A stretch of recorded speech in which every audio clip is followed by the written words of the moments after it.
आज नसीम अहमद का एक रैली नहीं बल्कि एक रेला उनके निवास स्थान से चलकर चोपड़ा पर पहुंचा, जहां नसीम अहमद के लिए आलम उर्फ मुंडल और पूर्व डिप्टी स्पीकर आजाद मोहम्मद ने 21 गांवों के साथ बड़ा समर्थन दिया है।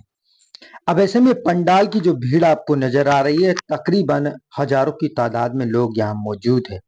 वही नसीम अहमद की बात की जाए तो नसीम अहमद का ये काफिला उनके निवास स्थान फिरोजपुर झिरका से तकरीबन 10 बजे निकला, जो कि 5:30 बजे जाकर चोपड़ा पर पहुंचा। अभी आप खुद ही अंदाजा लगा सकते हो कि यह काफिला कितना बड़ा होगा। अब ऐसे में नसीम अहमद के साथ आलम उर्फ मुंडल, पूर्व डिप्टी स्पीकर आजाद मोहम्मद ने यहाँ पर समर्थन दिया है।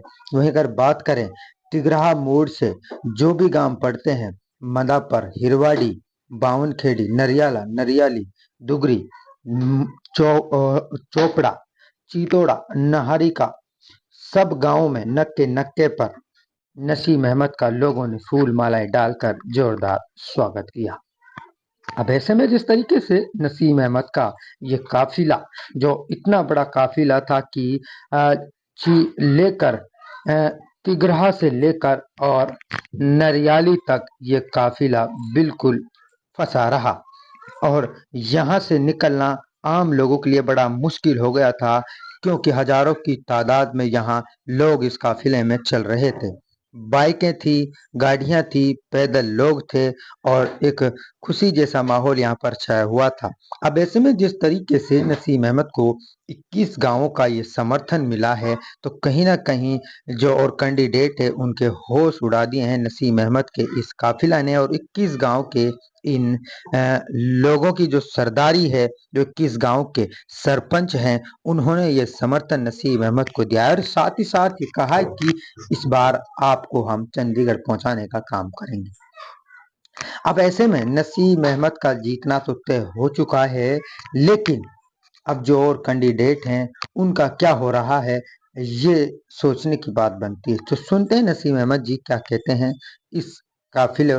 तो आज एक पहला दिन है, अभी तो इतने इतने प्रोग्राम हो गए, 10-12 दिन का जो टाइम बचा है, आप रोज इसी तरीके से प्रोग्राम देखेंगे और इसी तरीके से लोगों का जोश और उत्साह मिल रहा है। और मुझे पूरा निश्चित तौर पर भरोसा है, जहां हमारे पूर्व डिप्टी स्पीकर आजाद मोहम्मद जी, हमारे प्रमुख साहब आलम उर्फ मुंडल जी हमारे साथ कंधे से कंधा मिलाकर के इस इलेक्शन को लड़ रहे हैं। इंशाल्लाह मुझे पूरा पूरा भरोसा है, हम तीनों मिलकर के इस विधानसभा में पूरी तरीके से भारतीय जनता पार्टी को जिताने का काम करेंगे।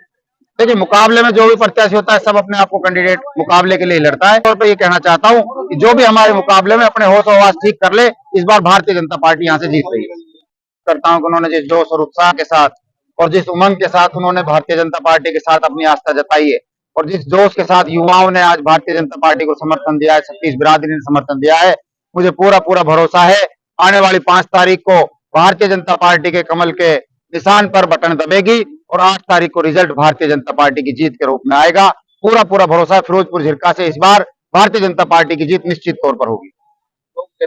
ऐसा है, देखो अभी तो लड़का कहा के हमें, आप ये देखो हमने विकास कार्य कराए। फिरोजपुर झिरका में पीने के पानी की कमी थी, जो लोग जाग रहे थे वो कहाँ थे जब फिरोजपुर झिरका में हाहाकार मच रहा था पानी का, हम लेके आए। फिरोजपुर झिरका में कॉलेज की कमी थी, कॉलेज लेके आए। फिरोजपुर झिरका में हॉस्पिटल्स की कमी थी, वो लेकर आए।